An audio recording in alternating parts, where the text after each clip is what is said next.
If you enjoyed this program, please like and subscribe.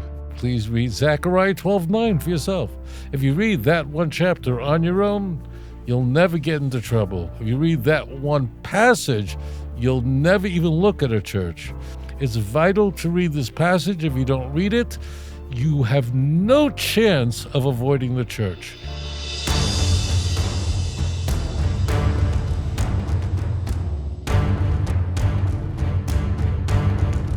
Somebody asked me, they said, we've heard the topic of Mashiach ben Yosef and Mashiach ben David. And of course, the typical missionary claim is that this is actually two different comings of Jesus, right?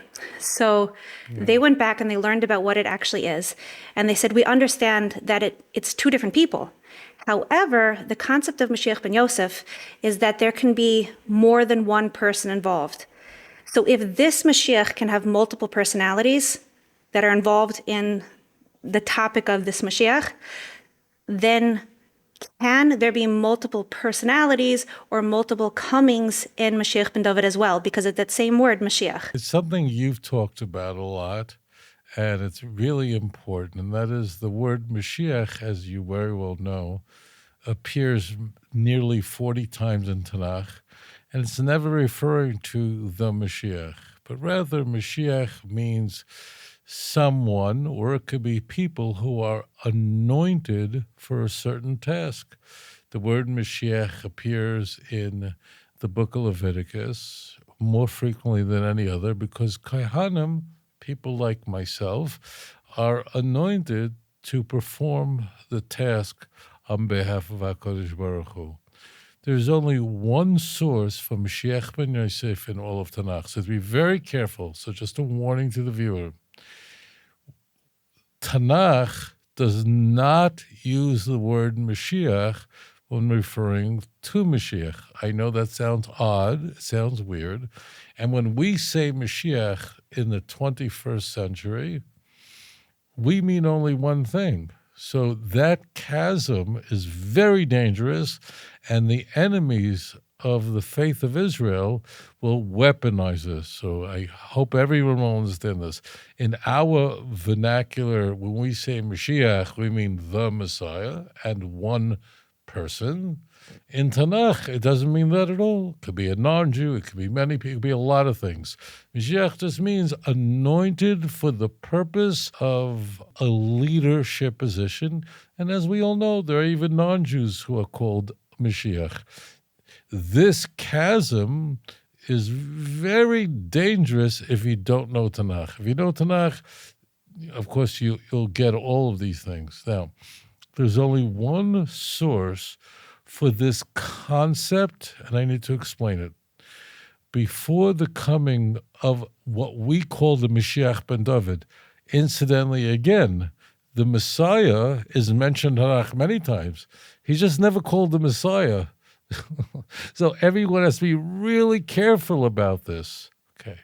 So the idea that there's a Mashiach ben Yosef is only expressly described in one place in Tanakh, and that's Zechariah chapter 12. The context, I beg you, my holy brothers and sisters, if you read Zechariah 12 but skip the first 9 verses, go home. You're wasting your time. You're never going to understand it any more than the Havdil, a secular book that you skip the first 12 passages or first 12 chapters.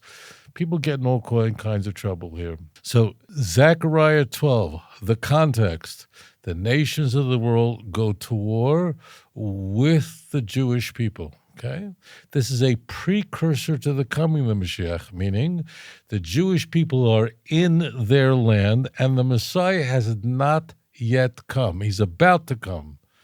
The immediate events that are the precursor for Mashiach is the Jews must return back to the land of Israel, and Jerusalem must be in their hands. I know it'll sound crazy to you, the viewer, but even the land of Israel is only called Jerusalem in messianic chapters. You need to get this in your head very clearly. So Zechariah 12 tells us that nations will come to go to war against Yerushalayim. against the children of Israel. That means Mashiach hasn't come yet, and the Jews are already in Israel and have an army. And the Almighty will strengthen this army to such an extent, see verse 8 and 9, that even the weakest of them will be like David, they'll even be like angels, whereas they'll destroy their enemies. Going back earlier in Zechariah 12, Jerusalem will be a heavy, burdensome stone to all those who come upon it. Now, here's the key. From Zechariah 12, verse 10, 11, and 12, what comes into view is in the midst of this remarkable victory, battle victory, where all the enemies are destroyed. And please, I beg you, please, please, please, please read Zechariah 12:9 for yourself. If you read that one chapter on your own, you'll never get into trouble. If you read that one passage, you'll never even look at a church. It's talking about Yerushalayim is saved from all the enemies that go against it. It's vital. It's vital to read this passage. If you don't read it, you have no chance of avoiding the church, no chance of avoiding a cult, no chance of resisting idolatry, no chance. I'm just saying, read it in context. Okay. What happens in the midst of that battle that the Bible says the children of Israel will be victorious in? However, something is going to happen. That is, there's going to be a death. It doesn't matter if it's one person or many people, but the key is that that death is going to cause a tremendous consternation among the Jewish people. So I want to be very careful. I want you, Kinderlich, to look at Zechariah 12, verse 9. I want you to be clear. Do not be impressed with me. Don't be impressed with don't be impressed with anybody of us. Zechariah chapter 12, verse 9. Listen carefully. V'hoya b'yoyim, and it'll be on that day. Avakesh lahashmin es kol hagoyim haboyim al Yerushalayim. You got that? It'll be in that day. It says v'hoya, it's a good thing. V'hoya b'yoyim avakesh lahashmin es kol hagoyim haboyim al Yerushalayim. That I, God is speaking here, will destroy all the nations that go to war with Jerusalem. You understand? This is not my opinion. It's not me. You got it. But, Kinderlich, in the midst of this tremendous trauma, nebuch, something happens. And that is, people get killed in that battle. And we're going to be told that the weeping in that battle will be like what happened in the valley of Megiddo, which we know what happened to Josiah. What happens? People get killed. There's no question in my mind that what happened on October 7th was Mashiach ben Yosef moment. Understand that here Yerushalayim has returned back to the land, the people of Israel, but there's a tremendous, tremendous wound that hit Klal Yisrael that unified a nation that was divided. We are not the same people today that we were on October 6th.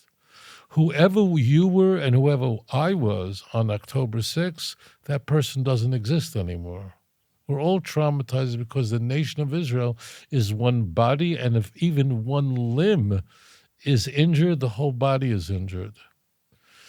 What happens? It causes the nation to turn to HaKadosh Baruch Hu. And we sit together and we mourn. How do you know? It says so. Look at verse 12. And the land will mourn. Everyone will mourn. And it's very interesting. It says there that the men and women will mourn separately. You know how crazy this is? You know how nuts this is?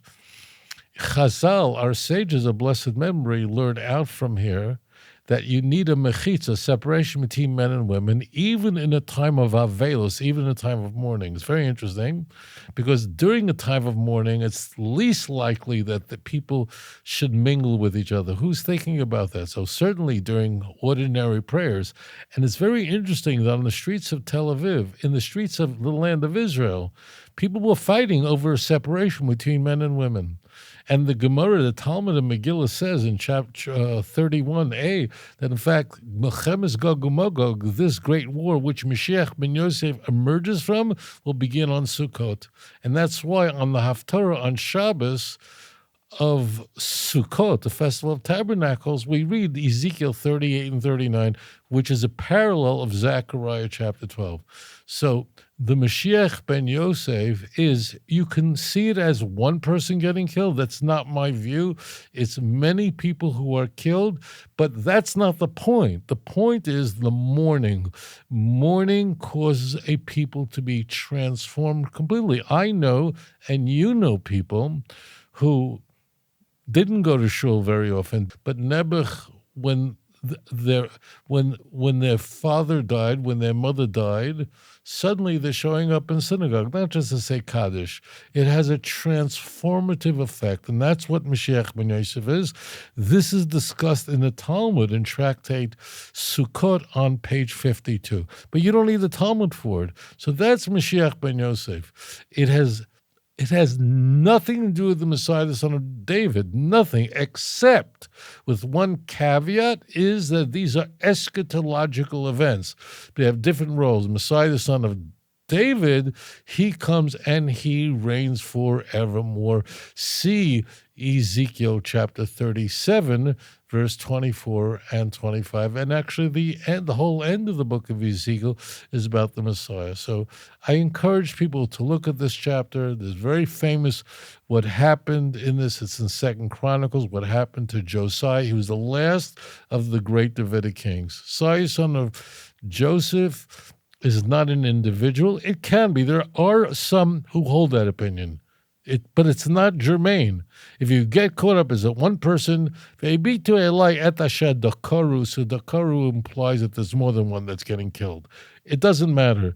The key to this is the mourning. One other caveat, with your permission.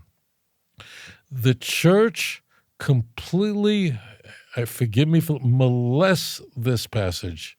Molests it. What am I talking about? In the book of John, chapter 19, 34 through 37, John, the fourth gospel, completely misappropriates this. When the Roman soldiers pierced the side of Jesus, a story, a pericope that's only found in the fourth gospel, and blood and water come out, so he that saweth knew it was true, and that post-mortem inspection, that's not a crucifixion, and it's Roman soldiers who did it, that's the fulfillment of Zechariah chapter 12, verse 10. I'm not kidding, and the pronoun is changed. Whereas in Zechariah 12, verse 10, it says, as I described to you, that the people will look to me because of the ones who were killed, or the one who was killed in battle. Is John 19:37 changes it, and look it up. Open two browsers to they shall look upon him whom they have pierced. And you have to ask the question, if you're in the church, why did John change the word of God? Why is he playing with us? And why are evangelical Christians using Zechariah 12? Why are they misappropriating the Messiah, the son of Joseph, when their own beloved, cherished gospel, the book of John, conveys that this has nothing to do with Jews, it has to do with Roman soldiers, it has nothing to do with something that will happen in the future, there's something that has happened 2,000 years ago. How does John change the pronoun? Vehebitu Eli, they'll look to me. So this is mind-boggling. Always go to the original. Thank you for that question. If you enjoyed this program, please like and subscribe. אדון עולם אשר מלך בטרם כל יציר נברא ועת נעשה בחפצו כל אזי מלך שמו נקרא ואחרי ככלות הכל לבדו ימלוך נורא